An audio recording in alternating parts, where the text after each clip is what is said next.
अस्सलाम वालेकुम dear students, आज का जो हमारा लेक्चर है वो है ट्रेड साइकिल के हवाले से नज़रिया ज़ायद सरमायाकारी। नज़रिया ज़ायद सरमायाकारी जो था वो एक प्रोफेसर थे आपके पास, शूमपेटर।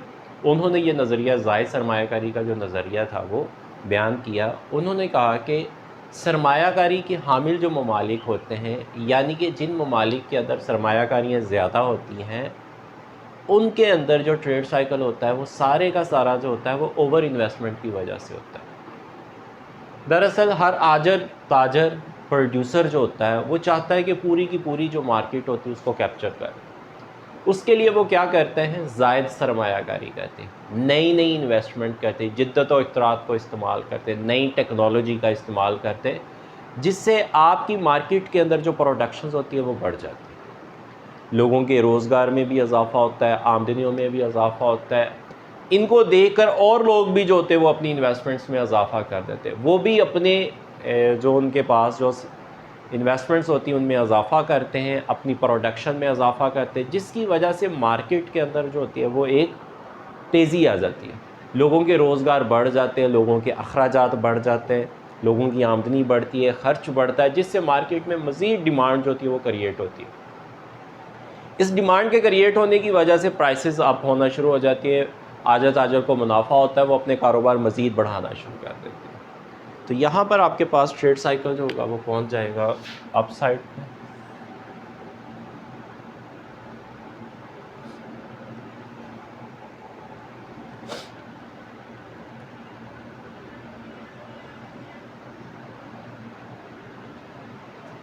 तो ये था आपके पास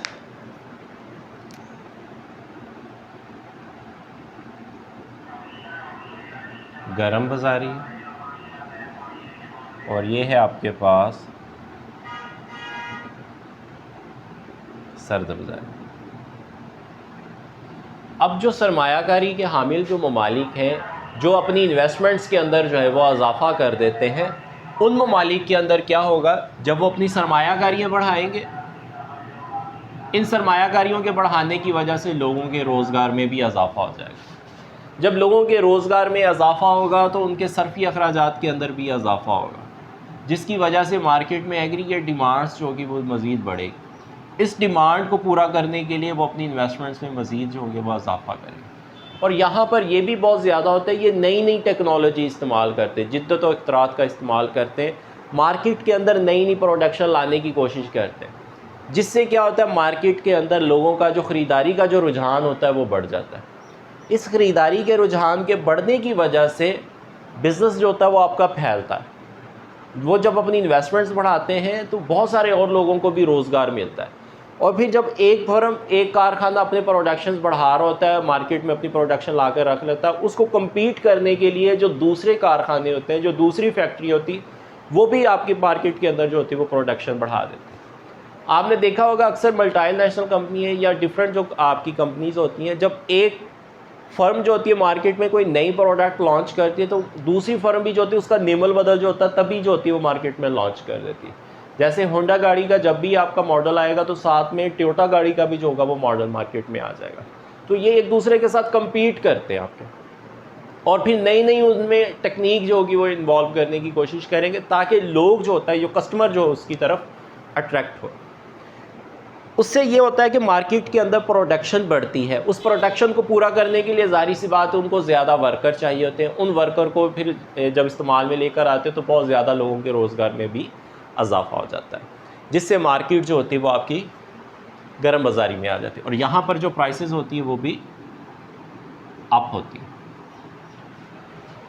लेकिन इस सिचुएशन में आकर अब सारे जो प्रोड्यूसर होते हैं, आजर ताजर फर्म्स, वो अपनी बहुत ज़्यादा इन्वेस्टमेंट जो होती है वो कर चुके होते हैं मार्केट के अंदर। उससे ये होता है कि जब वो एक ही जैसी सारे लोग जो होंगे वो प्रोडक्शन लाकर मार्केट में रखना शुरू कर देंगे, एक दूसरे की कॉपी या एक दूसरे की तरह की प्रोडक्शन, उससे ये होगा कि मार्केट के अंदर ओवर प्रोडक्शन हो जाएगी। मार्केट में जब एक ही तरह की चीज़ें आती रहेंगी बार बार तो ख़रीदार जो होगा वो उन चीज़ों को नहीं खरीदेगा। और सारफ जो होता है हमेशा चेंज को पसंद करता है, नई चीज़ों को पसंद करता है, नई टेक्नोलॉजी को पसंद करता है। और जब ये लोग नई टेक्नोलॉजी तो लेकर आए और सारी एक जैसी लेकर आ गए, तो फिर उस चीज़ का जो इस्तेमाल होगा वो कम हो जाएगा और मार्केट के अंदर जो प्रोडक्शन होगी वो ज़्यादा पड़ी होगी। अब उससे क्या होगा, अगर मार्केट में प्रोडक्शन ज़्यादा पड़ी हुई है और उनकी डिमांड जो है वो कम होगी, अब वहाँ पर जो सिनेरियो चलेगा वो आपके पास क्या होगा, प्राइसेस में कमी होना शुरू हो जाए। अब प्राइसेस में कमी क्यों हुई है, क्योंकि वहाँ पर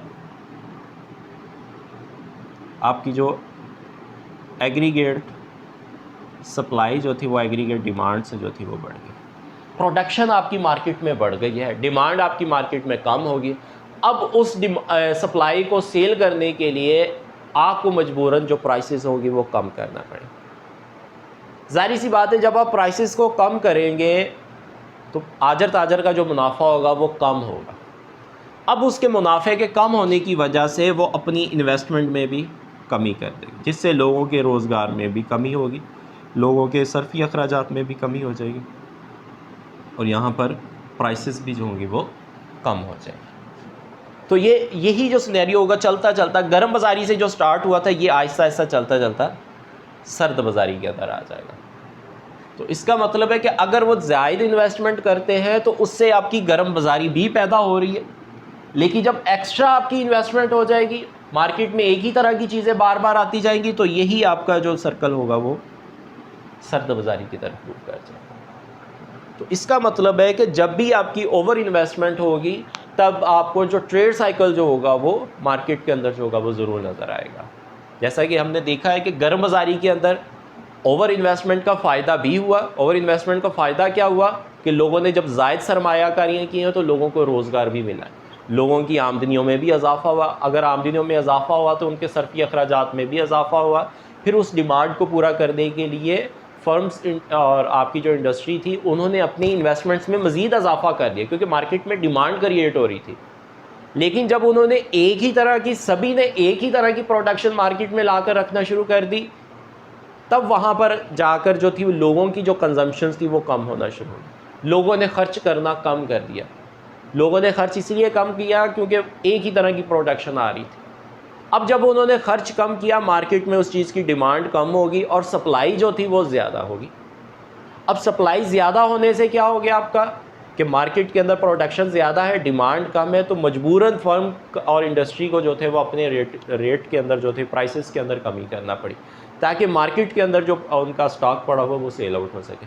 अब प्राइसेस कम करने से आजर ताजर जो था उसका मुनाफा भी कम हो गया। आजर ताजर का जब मुनाफा कम हुआ तो यही सर्कल चलता चलता नीचे की तरफ आ गया, क्योंकि वो अपनी प्राइसेस में कमी हुई तो उन्होंने अपनी इन्वेस्टमेंट में कमी कर दी, जिससे लोगों के रोज़गार में कमी होगी और आहिस्ता आहिस्ता आपकी बेरोज़गारी में भी इजाफा हो गया और ये चलते चलते जो था वो आपका सर्द बाज़ारी तक आ गया।